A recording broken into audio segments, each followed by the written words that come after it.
Estos son los artículos de la reforma pensional del gobierno Petro que tendrán que debatirse en Cámara. En la noche del 25 de agosto de 2026, la Sala Plena de la Corte Constitucional declaró exequible la reforma pensional que el gobierno Petro presentó en proyecto como parte de su paquete de reformas que caracterizaron el mandato anterior, y que fue denunciada como inconstitucional por la ex senadora Paloma Valencia en julio de 2024, luego de que fuera sancionada.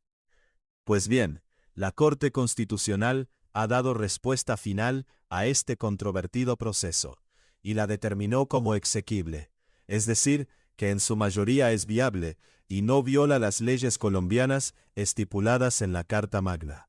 Ahora bien, realizó ajustes y devolvió algunos apartados de la mencionada reforma, que contiene 95 artículos, y sus cambios deberán debatirse en la Cámara de Representantes con el fin de culminar el proceso de la ley. De acuerdo con la participación de la Sala Plena, los 10 apartados deben pasar por Cámara, dado que, cuando fue aprobada, esta corporación dio visto bueno a lo que desde Senado se envió. Lea también: Corte Constitucional salva la mayoría de la reforma pensional del gobierno Petro. El único de los togados que votó en contra de esta decisión fue Carlos Pablo Márquez. Había sido designado como sujeto para el desempate ante el antecedente de paridad con la ponencia de Jorge Enrique Ibáñez, que solicitaba devolver la reforma por segunda vez al Congreso. Los magistrados que votaron a favor de la reforma fueron Paola Meneses, presidenta; Natalia Ángel, vicepresidenta; Miguel Polo Rosero; Vladimir Fernández Andrade, así como Lina Escobar y Carlos Camargo Asís. ¿Cuáles son los artículos de la reforma pensional del gobierno Petro que deberán debatirse en Cámara de Representantes? Teniendo en cuenta el visto bueno que la Corte Constitucional dio al documento, se evaluó la devolución de un paquete de artículos y apartados que deberán debatirse en la Cámara de Representantes. Inciso del artículo 11. El artículo 11 de la reforma hace referencia a la naturaleza de los recursos del sistema de pensión, el cual indica que se prohíbe el uso o apropiación de estos recursos, incluidos sus rendimientos, en las cuentas de ingresos corrientes en el marco del ciclo presupuestal de la Nación. La razón por la que deberá debatirse en Cámara es por una proposición del representante Antonio Sabarán. Artículo 14. El mismo representante presentó una proposición contra el artículo 14, referente a las características de las prestaciones en el sistema de protección social integral para la vejez. Artículo 19.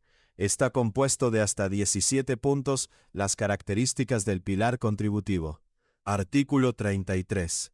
Por su parte, Jennifer Pedraza presentó una proposición del artículo 23, que hace referencia a la distribución de la cotización.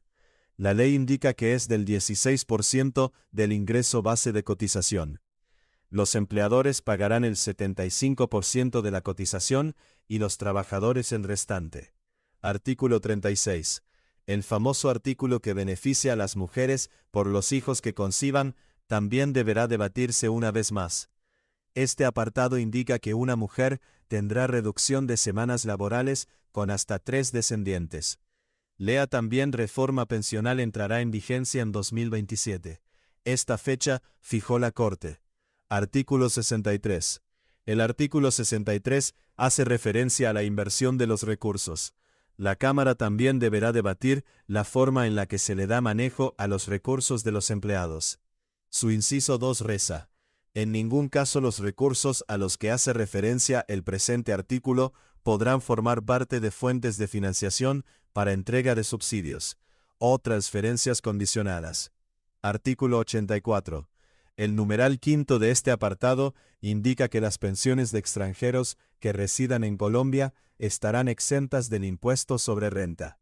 Debe ser discutido: todas las pensiones, incluyendo las que perciban los residentes colombianos provenientes del exterior, estarán exentas del impuesto sobre la renta. Estarán grabadas solo en la parte que exceda de 1000 VT. Artículo 92. El inciso A del artículo 92 hace referencia a las inversiones y la administración.